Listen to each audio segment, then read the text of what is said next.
Hi everyone, this is Terry. Today I'm going to talk about embroidering on hard to hoop items, and this is a piece of swimwear. This is for my granddaughter. It's a small swimsuit, and you'll notice that it is a knit, and more importantly it is a knit that has another layer of knit on the inside. That made it difficult because you can't fuse a stabilizer to the back of it because it's two layers. The other thing is, like most ready to wear, it's crooked. So the top band is crooked, and it was also crooked down in the bottom.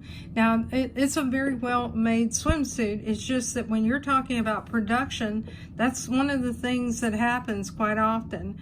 And it could be that the fabric, first of all, isn't even straight on grain, and that often happens as well.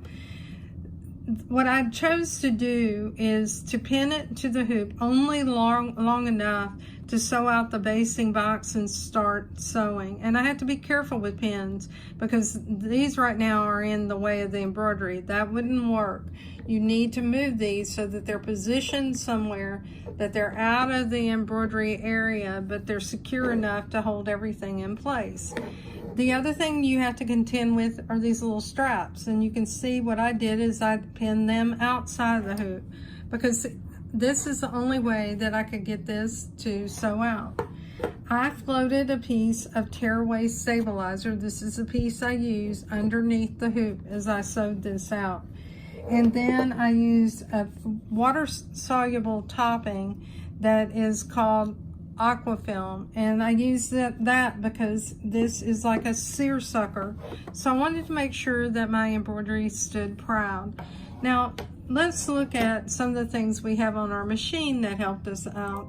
So we'll return, and you can see I have the basting box that I created. You do that in embroidery, and you'll go to layout and you'll add the basting box here. Let's return and go back, and let's look at the scan that I did. Now you can see the scan in several hoop sizes. I used the 4x4, but let's zoom in.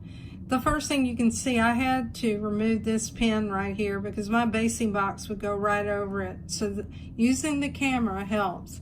Can you see how the fabric is not straight right here? And that is because of the way it's sewn. So what I had to do is to try to make sure that I had it as straight as possible using the stripes. And you can see they're off a little bit. But when I tried rotating it, I found out that it was so crooked on the top that accentuated it. And that's not necessarily a good thing. The last thing I did in embroidery is I used my projector as my last step. So when you use your projector and you have your garment in the hoop, you can project it and see what it's going to look like with the basting box and everything and tell if it's lined up. I hope these tips help, but I also want you to think about one other thing with swimwear. Make sure you have color fast thread.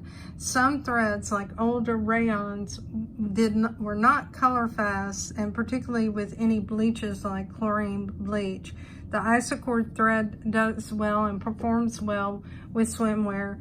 You may want to choose another type. As always, if you have questions, let me know. And if you are interested in seeing stitch outs, I'll record the entire video. Otherwise, I'll do an after the embroidery recap to help you out. Thanks everyone for your time. Join us in Facebook with Just Stitching with the Brother Luminaire.